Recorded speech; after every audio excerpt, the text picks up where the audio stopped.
Hola, ¿qué tal? Dans cette vidéo, nous allons apprendre à résoudre les équations de la forme x carré égale a. Le nombre de solutions de ce type d'équation dépend de la valeur de a. Nous allons d'abord voir le théorème de résolution, puis l'appliquer sur un ou deux exemples. Le théorème de résolution distingue trois cas. Ainsi, l'équation x carré égale a ne possède aucune solution réelle si A est strictement négatif. L'ensemble des solutions est donc l'ensemble vide. Si A est égal à 0, il existe une seule solution. X est égal à 0 et donc l'ensemble des solutions, c'est l'ensemble composé du nombre 0. Dernier cas de figure, le cas où A est strictement positif. Dans ce cas-là, il existe deux solutions. Racine de A et moins racine de A. Et l'ensemble des solutions, c'est racine de A moins racine de A. À présent, je vais revenir sur les trois cas et essayer de donner un élément de justification, de clarification par rapport au nombre de solutions. Donc, nous avons dit que lorsque A était strictement négatif, il n'y avait aucune solution. À quoi cela est-il dû? Eh bien, si on revient sur la notion de carré telle qu'elle est exploitée au collège, il n'existe aucun nombre dont le carré est strictement négatif. Si nous avons par exemple x carré est égal à moins 1, il faut se poser la question, quel est le nombre réel dont le carré est égal à moins 1? Il n'y en a pas. Et c'est le cas pour tous les nombres strictement négatifs. Donc, à juste titre, l'équation n'a pas de solution. Dans le deuxième cas de figure, nous avions dit que si a était égal à 0, il y avait une unique solution qui était 0. On comprend assez facilement le résultat. En fait, 0 est l'unique nombre dont le carré est nul.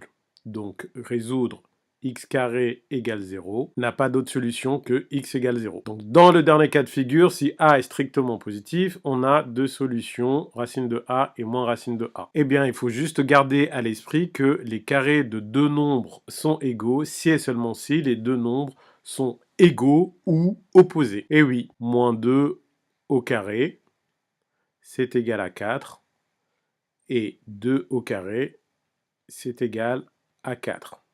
Donc, pour avoir deux carrés égaux, il faut que soit les nombres soient opposés, soit que les nombres soient égaux. D'où nos deux solutions. Nous allons appliquer le théorème de résolution à quelques cas concrets. Commençons par x carré égale 4. Alors, voici une rédaction possible. Première étape, c'est de dire que x carré égale 4 est une équation du type x carré égale a. Or, a ici est égal à 4, donc a est strictement positif. Donc il existe deux solutions. Et ces deux solutions sont racine de 4 égale 2 et moins racine de 4 qui est égal à moins 2. On conclut en donnant l'ensemble des solutions, donc, à savoir 2 et moins 2. Donc, si le théorème de résolution ou la propriété de résolution vous a été donné dans le cours, vous pouvez utiliser ce plan de rédaction en 3 étapes. Je sais qu'on identifie le type d'équation, or on distingue la valeur de A, et donc en fonction de la valeur de A, on donne le nombre de solutions de notre équation et les valeurs correspondantes. Autre approche possible, si le théorème de résolution n'a pas été donné en cours, eh bien c'est d'écrire que x carré égale 4 équivaut à dire que x carré moins 4 est égal à 0. Donc on passe tout du même côté. Là, on remarque une identité remarquable de la forme a carré moins b carré avec a carré est égal à x carré et b carré est égal à 4.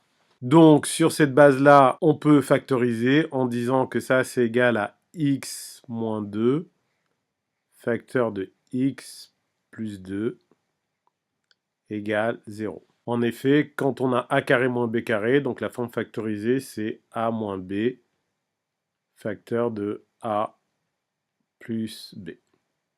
Et une fois que vous êtes là, on finit en disant que c'est une équation produit nul.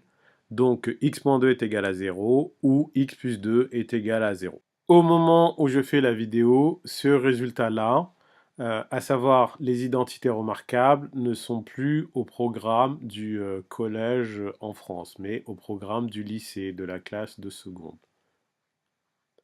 Un élève de troisième passant par là ne doit donc pas paniquer s'il ne comprend pas vraiment de quoi il s'agit.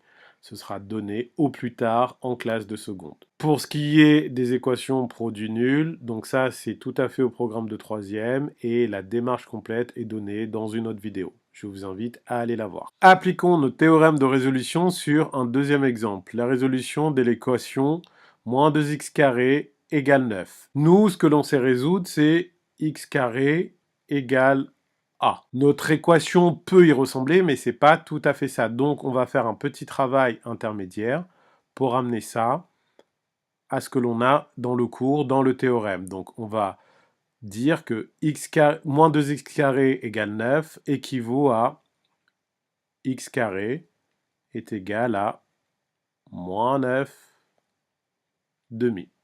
Donc, on passe le moins 2 qui est là de l'autre côté. Le moins 2, il est lié au x carré par une multiplication, donc en passant de l'autre côté, il va devenir divisé. Et voilà, là on a bien quelque chose qui ressemble à x carré égale a. On peut donc ressortir notre plan de résolution, donc c'est une équation du type x carré égale a. Or, ici, a est égal à moins 9 demi, c'est-à-dire que a est strictement négatif, donc il n'existe aucune solution.